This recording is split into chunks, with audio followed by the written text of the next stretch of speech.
मैं सतचित आनंद हूं, शुद्ध बुद्ध आत्मन हूं। मुझे संसार के क्रियाकलापों से क्या, जगत के सब व्यापार मायावी हैं। मुझे किसी की निंदा नहीं छूती और न स्तुति। मैं अमृत पुत्र हूं, यह मेरी अपनी अनुभूति है जो सदा बनी रहती है। आपके इस धर्म चक्र प्रवर्तन के महत् कार्य में मैं आपको सहयोग देना चाहता हूं और जगती के क्षितिज पर धर्म ध्वज को लहराते देखना चाहता हूं। अतः आपसे एकांत में भेंट की आकांक्षा है। पंडित मनसाराम शास्त्री।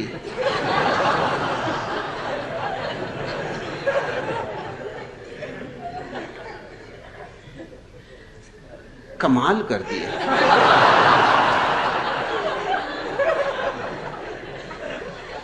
अब जब सारा जगत माया ही है तो तुम किस जगती के क्षितिज पर धर्म ध्वज को लहराते हुए देखना चाहते हो?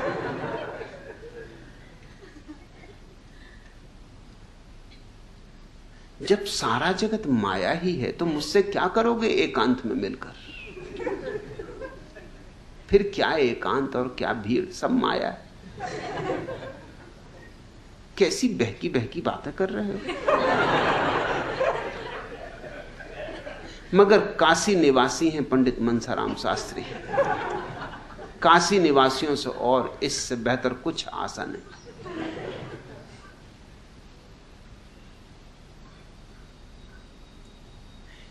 क्या गजब की बातें कहीं पहले, लेकिन पीछे ढोल अपनी पोल खुद ही उखाड़ गए।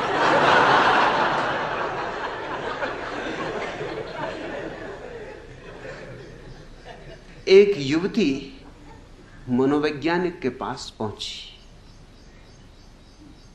और कहने लगी, मैं परेशान हो गई, लोग मुझे निर्लज्ज कहते और मैं तो कोई कारण नहीं देखती, और जहां जाओ वहीं, जो देखो वही मुझे निर्लज्ज बतलाता है। तो आप मुझे बताएं कि क्या मेरी निर्लज्जता है, क्या मुझ में कमी? मैं सुधार करने को तैयार हूं। मेरी जिंदगी दूभर कर दी इन लोगों ने। उस मनोवैज्ञानिक का, देवी पहले मेरी गोदी से उतर के सामने की कुर्सी पे बैठो, फिर आगे बात हो।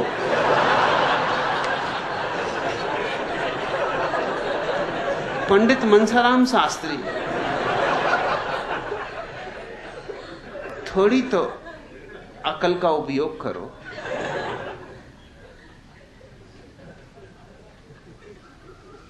तुम ही सबको देख के तुम्हें भैंस को बड़ा कहने लगा, अकल से भी बड़ी भैंस। क्या प्यारे प्यारे शब्द तुमने कहे, सब उधार। मैं सच्चित आनंद हूं।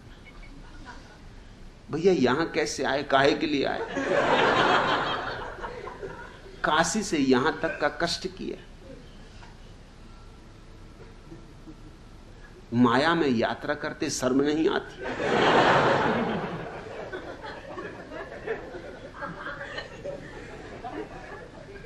माया की रेलगाड़ी में बैठे, माया की टिकट खरीदी, रास्ते में माया का भोजन किया हो,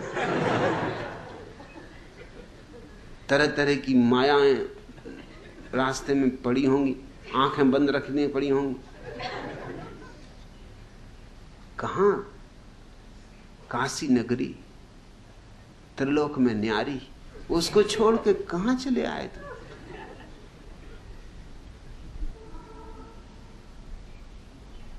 यहां पूना में क्या कर रहे हो?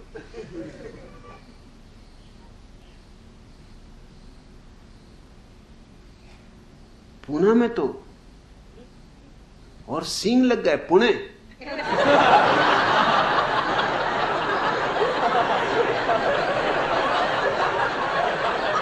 जैसे गधे के सिर पे सींग उगा, इधर को सींग मींग मार दे।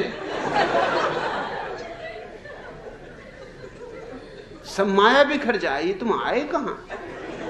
कहते मैं सच्चित आनंद हूं। अब क्या कमी रही? शुद्ध बुद्ध आत्मन हूं।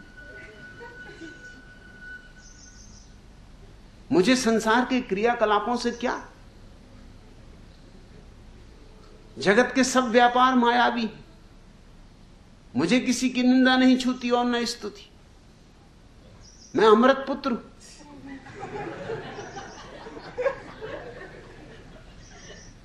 क्या कहूं तुम्हें? पंडित मनसाराम शास्त्री कहूं कि पंडित तोताराम शास्त्री कहूं?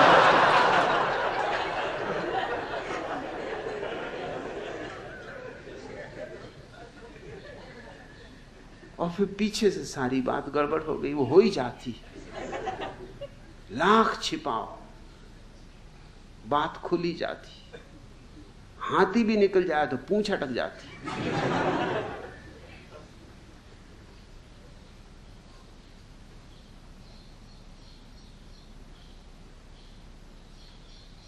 एक महिला अपने बीमार पति को देखने अस्पताल गई और उसकी तबीयत का हाल पूछा।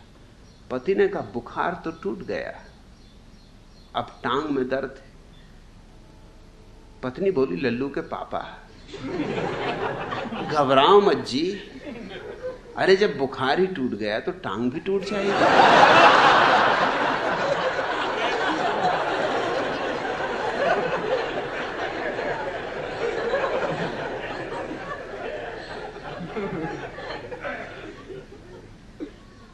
एक पंडित ने विवाह किया।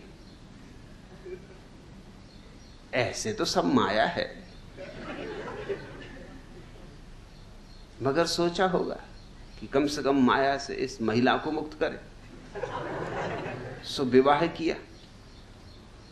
विवाह के बाद सुहागरात के दिन पंडित तो भरे ही हुआ था। सो चर्चा ही यूं शुरू हुई। बोले अपनी पत्नी से, प्रेम अंधा होता है। यूं बोलते जा रहे हैं प्रेम अंधा होता है और कपड़े उतारते जा रहे हैं।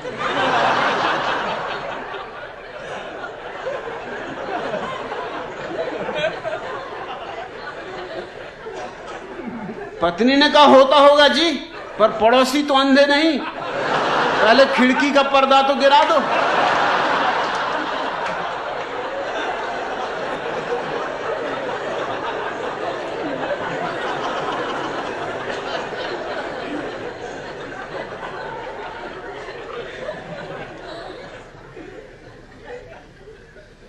एक युवती एक साधु के पास गई और बोली, महाराज आपने एक प्रवचन में कहा था अहंकार ही सबसे बड़ा पाप है, पर जब मैं शीशा देखती हूं तो सोचती हूं मैं कितनी सुंदर हूं, तो मुझे बहुत अहंकार हो जाता, मैं क्या करूं? साधु ने कहा, बच्चा गलत फहमी कोई पाप नहीं।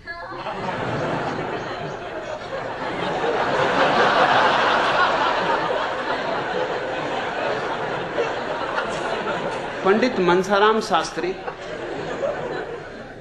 हे काशी निवासी तोताराम, ये सब ज्ञान का कचरा हटाओ, इसमें तुम्हारा कोई भी अनुभव नहीं, रत्ती भर अनुभव नहीं। और नाराज मत होना, ये मेरा शिवजी वाला रूप है।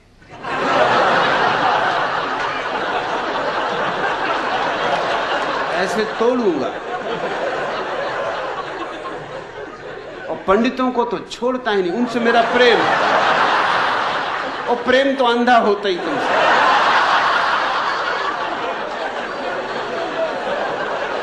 पंडित मेरे हाथ में पड़ जाए तो मैं उसके साथ वही व्यवहार करता हूं जो हीरा जौहरी के हाथ में पड़ जाए, तो उठाई छेनी और लगे। अच्छे आ गए, एकांत में तो देखेंगे, पहले यहां भीड़ में तो देखेंगे। अगर बचे रहे तुम तो एकांत में भी देखेंगे।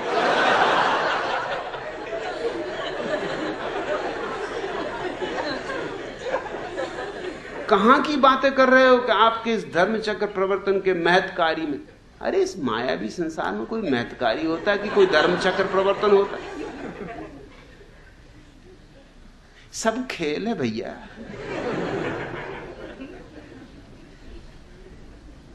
मैं कोई धर्मचक्र प्रवर्तन वगैरह नहीं कर रहा, ऐसी झंझटों में कौन पड़े।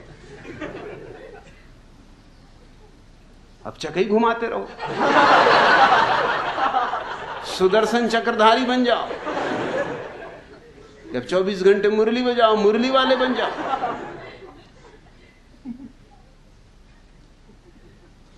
सब माया है, इसमें क्या झंझट?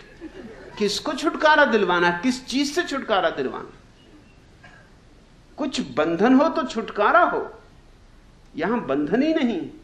लोग तो मुक्त हैं ही, ये सब मुक्त पुरुष बैठे हुए। तुम किसी से भी पूछ लेना, कोई भी कह देगा मैं सच्चित आनंद शुद्ध बुद्ध आत्मन। यहां मेरे पास बुद्धों की जमात। यहां कभी कभी कोई बुद्धू काशी से आ जाता, बात अलग, मगर वो अपवाद। अन्यथा यहां बुद्ध पुरुष बैठे हुए, देखते हो कैसे प्रसन्न हो रहे हैं वो देख के।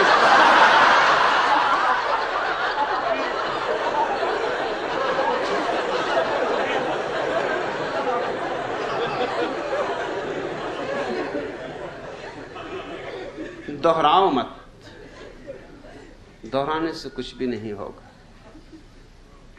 किसी महिला के 8 बच्चे थे। जब भी कोई बच्चा किसी वजह से रोता तो वह उसे मनाते हुए कहती, देखो बेटा, गलती करके रोते नहीं।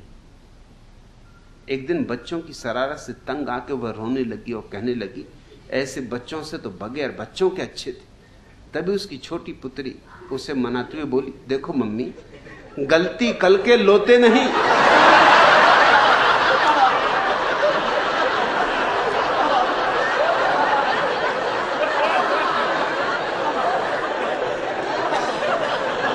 सुनते सुनते बेटी भी सीख गई ज्ञान की बात। अब काशी में तो ये वचन हवा में डोल रहे हैं, जहां जाओ वहीं बच ही नहीं सकते। मैं अमृत पुत्र हूं, न निंदा छूती न स्तुति। तो क्या क्या छूता है तुम? कुछ छूता है कि नहीं?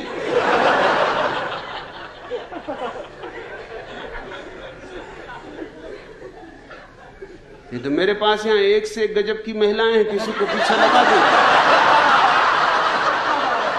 और फौरन को गे भाई दूर रहे, छूना मत। तब तुम्हें पता चल जाएगा कि निंदा स्तुति छोड़ो। अभी कोई बाई भी छू देगी तो बस प्राण संकट में पड़ जाएंगे कि ये माया कहां पीछे लग गई। और मेरे पास इतनी देवियां हैं, छोटी मोटी देवियां में नहीं, चंडीगढ़ से आई हुई चंडियां भी हैं। पीछे लगा दूंगा, काशी तक पीछा करेंगे।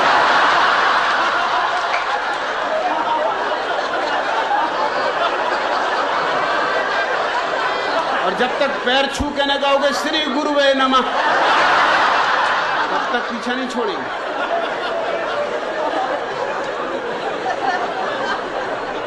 तोतों की तरह दोहराओ मत।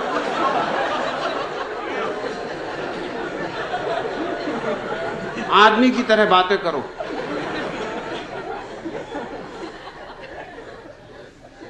मुझे धोखा न दे सकोगी, धोखे काशी में चलते, क्योंकि वहां बाकी भी तोते। प्रेम के बारे में राधा की सी तन्मयता पाकर एक प्रेमिका ने प्रेमी को लिखा, अब दशा वह हो चुकी है कि मुझे हर आदमी में तुम दिखाई देते हो।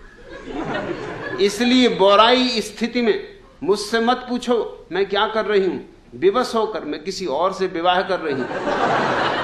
अब जब सब में कृष्ण ही कृष्ण दिखाई पड़ने लगे, तो अब क्या कृष्ण कन्हैया की रास्ता देखो। ये राधा वगैरह कहती हैं कि हमको सब में कृष्ण दिखाई पड़ते हैं, बात सच नहीं।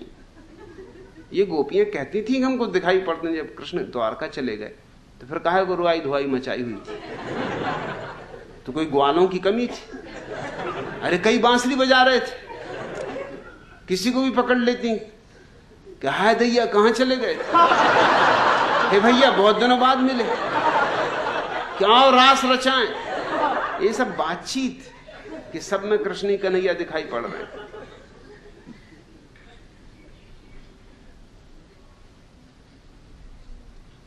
तुम जब तक अपने इस व्यर्थ के ज्ञान से मुक्त ना होगे तब तक सार्थक दिशा में कोई यात्रा नहीं हो सकती। इस जीवन में अज्ञान नहीं भटकाता लोगों को, मेरे देखे ज्ञान भटकाता है। और तुम्हें उपनिषद का वचन याद दिलाऊं, पंडित हो, तुमने पढ़ा होगा मगर समझा नहीं होगा। पंडित कभी समझते ही नहीं, उनका काम पढ़ना। यंत्रवत उपनिषद का वचन है, अज्ञान तो भटकाता ही, लेकिन ज्ञान महा अंधकार में भटका देता है। क्या अद्भुत लोग रहे होंगे। अब ये उपनिषद के ऋषि को अगर कच्छ जाना होता, बिल्कुल नहीं जा सकते कि यहां कहां चले आ रहे, खतरा पैदा हो जाएगा संस्कृति को। ये उपनिषद के ऋषि को तुम जीने देते, जो कह रहा है कि अज्ञान तो निश्चित ही अंधकार में भटकाता है, लेकिन ज्ञान महा अंधकार में भटका देता है। और इससे बड़ी क्रांति की क्या बात हो सकती है? क्यों अज्ञान से भी ज्यादा बड़ी भटकन ज्ञान से पैदा हो जाती? अज्ञानी को कम से कम इतना बोध तो होता है कि मैं अज्ञानी हूं, तो एक विनम्रता होती, एक सरलता होती, एक सहजता होती। अज्ञानी में एक भलापन होता, निर्मलता होती, अकड़ नहीं होती। वो कहता है मैं जानते नहीं कुछ तो अकड़ों भी क्या। ज्ञान अकड़ लाता है, और थोथी अकड़, क्योंकि तुमने सीख लिया है, शास्त्र कंठस्थ कर लिए, अब उनको दोहरा रहे हो। एक पंडित एक तोता खरीदने गए, क्योंकि उनके विरोधी पंडित ने अपने घर के सामने एक तोता लटका रखा था जो गायत्री का मंत्र बोलता था। उससे उनकी प्रतिष्ठा को धक्का लग रहा था। उनके ग्राहक छिने जा रहे थे। ग्राहक कहते थे महाराज तुम्हें क्या पता? अरे वहां देखो, वो है महापंडित, उसके तोते भी गायत्री बोलते। सो वो भी बेचारे गए तोते की दुकान पे, भैया कोई तोता दो, कुछ ऐसा तोता दो कि गायत्री को भी मात कर दे। उसने कहा है एक तोता मेरे पास, और ऐसा तोता कि हिंदू को भी फांसे, मुसलमान को भी फांसे। अरे ऐसे गजब का तोता, बिल्कुल गांधीवादी तोता। अल्लाह ईश्वर तेरे नाम, सबको सन्मति दे भगवान। आधुनिक तोता, ये कहां गायत्री मंत्र लगा रखा है? कहा दिखाओ कहां है तुम्हारा तोता। ले गया उसे अंदर। तोता बिल्कुल बैठा हुआ था, खादी के कपड़े पहने हुए, गांधीवादी टोपी लगाए हुए, पास ही एक छोटा सा चरखा रखा था। पंडित ने भी कहा कि श्री गुरुवे नमः। गजब का तोता, एकदम शुद्ध खादी पहने, सामने रखा हुआ है चरखा। इसके संबंध में कुछ और समझाओ। उस दुकानदार ने कहा इसके पैर में देखते आप, बाएं पैर में एक धागा बंधा है, इसको खींच दो। एकदम उपनिषद के सूत्रों पर सूत्र बोलने लगता है। और इसके दूसरे पैर में देख रहे हो, दूसरा धागा बंधा हुआ है, किसी को दिखाई भी नहीं पड़ेगा, बिल्कुल महीन धागा। अगर उसको खींच दो, एकदम कुरान की आयतें बोलता है।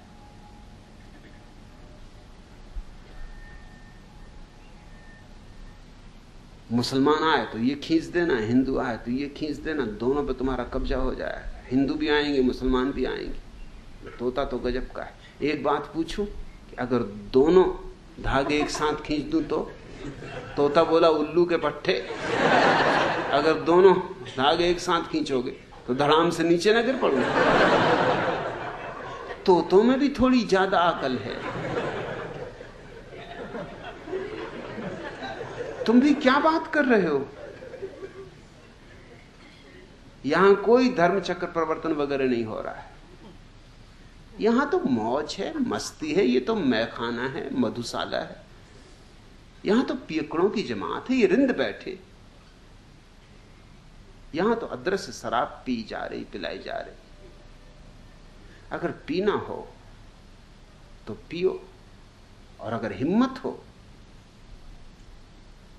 तो ही पी पाओगे, क्योंकि यहां किसी परंपरा की बात नहीं हो रही। यहां शुद्ध सत्य की बात हो रही। यहां किसी परंपरा का पोषण नहीं,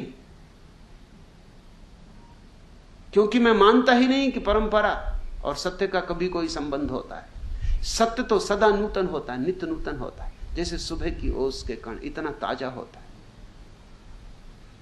ये तुम बकवास छोड़ दो कि मैं सच्चित आनंद हूं, शुद्ध बुद्ध आत्मन हूं, मुझे संसार के क्रियाकलापों से क्या। अभी बहुत तुम्हें संसार के क्रियाकलापों से मतलब। अभी तुम जगती के क्षितिज पर धर्म ध्वज को लहराते देखना चाहते। अभी झंडा ऊंचा रहे हमारा, तुम्हारी बुद्धि वहीं अटकी। और झंडा वंडा किसको ऊंचा करना? डंडा ऊंचा करना रहता लोगों को। झंडा तो बहाना है। पहले तो तुम ये कचरा छोड़ो। अगर मेरे पास आना है तो ये कचरे को छोड़ के आओ। अज्ञानी होके आओ, मेरे द्वार खुले। ज्ञानी होके आओ, बिल्कुल द्वार बंद। मैंने द्वार पर इस पूरे आश्रम में एक ही आदमी को संत कहता हूं, उसको द्वार पे बिठा रखा।